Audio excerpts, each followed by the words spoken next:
Good morning mga lods. May gagawin tayo mga lods.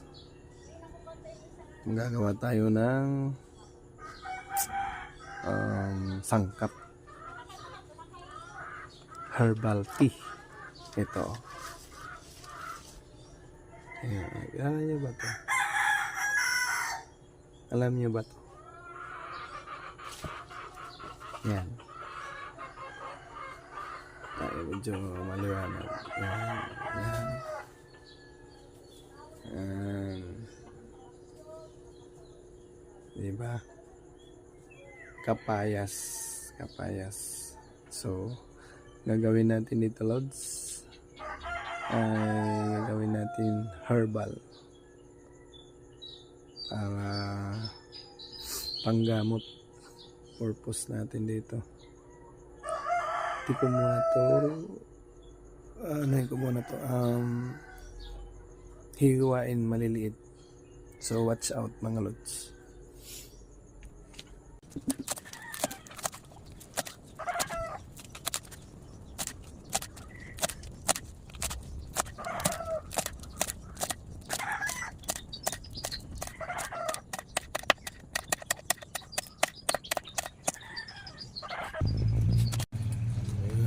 Singayin natin ng maliliit para mas madali yung pagpiga nito mamaya. Pipigain lang ito, didikdikin, pigain. Hiwain natin maliliit para mas madali yung piga mamaya. Yan. Kasi para to sa anak-anak. Balik-balik yung lagnat. Dito lang na dito lang nasolusyonan. Malaki na yung nagastos namin simula noong linggo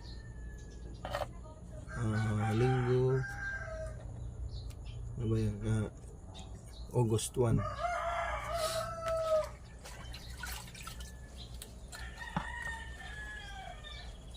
August 1 hanggang kahapon ngayon August 6. Balik-balik yung lagnat. Ito lang yung solusyon. May kasi baka may dinggi. Ito lang yung pamamaraan mga lods. Herbal. Yung pagpapainom nito umaga, hapon. Tig 3 kutsara. Pwede itong lagyan mamaya ng kalamansi. Para hindi masyadong pait. Tinanay na namin ito kagabi. Effective talaga. Kasi simula nung nagkalagnat noong Sabado, August 30. Tapos ngayon September 5, 6 hanggang ngayon may may lagnat. Kagabi trinay namin to na pagpawisan agad. So yan lods, tapos na natin hiwain.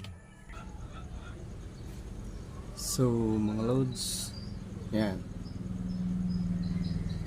natin nang didikdikin kasi wala tayong pang blend, kaya yung gagawin natin handmade. Yan, ito lang yung solusyon para bumaba ang lagnat, lalo na pag pabalik-balik na lagnat. Puso yung dinggi ngayon mga lodi.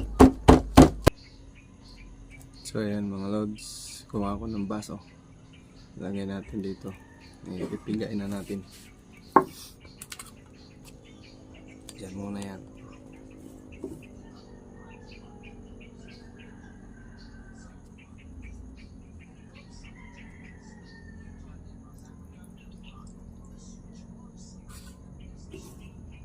parts.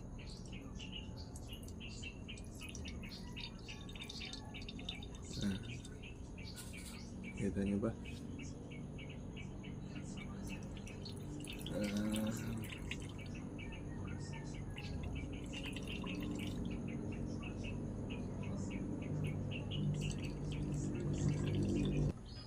Ito yung napigaw. Ito karami.